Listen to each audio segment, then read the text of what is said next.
एक मासूम सा सवाल था उस बच्चे की जब उसने दादा से पूछा, दादाजी, ये प्यार आखिर होता क्या है? दादाजी ने कुछ कहा नहीं, बस उंगली थामी और ले गए वहां जहां आमों की खुशबू थी पुरानी। बोले, इस बाग से गुजरो, चुनो वो आम जो सबसे खास हो, पर शर्त यह है कि कदम आगे ही बढ़ें, पीछे मुड़ने की न कोई आस हो। लड़का चला। पहला फल देखा रसीला और लाल, पर मन ने कहा, रुको, आगे मिलेगा इससे भी बेहतर कोई माल। हर पेड़ के साथ उसकी उम्मीद बढ़ती गई और बेहतर की तलाश में हाथ में आए मोती भी छूटते गए। वो चलता गया कि शायद आगे कोई और मीठा फल मिलेगा, शायद किस्मत का सबसे सुंदर फूल आगे ही खिलेगा। पर जब बाग का अंत आया तो नज़ारा था कुछ अजीब। सारे अच्छे फल पीछे रह गए, बस सूखा सा पेड़ ही था करीब। हाथ खाली थे और वक्त हाथ से फिसल चुका था।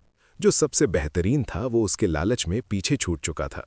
तब दादाजी ने कहा, यही प्यार है मेरे बच्चे। हम परफेक्ट की तलाश में अक्सर खो देते हैं वो रिश्ते जो थे सच्चे।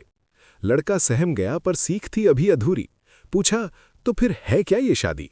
इस बार दादाजी उसे मक्के के खेत में ले गए, जहां हवा में लहराते हुए सुनहरे भुट्टे दिखे।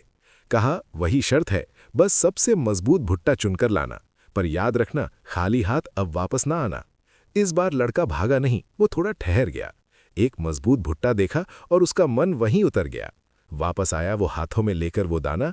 न थी कोई शिकायत, न कोई और बहाना। दादाजी बोले, यही शादी है कि जिंदगी में रिश्ते ढूंढने से नहीं, निभाने से बनते हैं। क्योंकि हर अगला पेड़ शायद हरा हो, पर जरूरी नहीं कि वो तुम्हारा हो। तो जो हाथ में है उसे ही सबसे नायाब बना लो। दुनिया ढूंढने के बजाय बस अपनी चुनी हुई दुनिया को ही जन्नत। मासूम सा सवाल था, पर दादाजी की सीख से लड़के को अब समझ आ चुका था कि जिंदगी में असल खजाना क्या है। एक दिन लड़के ने पूछा, दादाजी, दोस्ती क्या होती है? दादाजी मुस्कुराए और उसे एक पुरानी नाव के पास ले गए।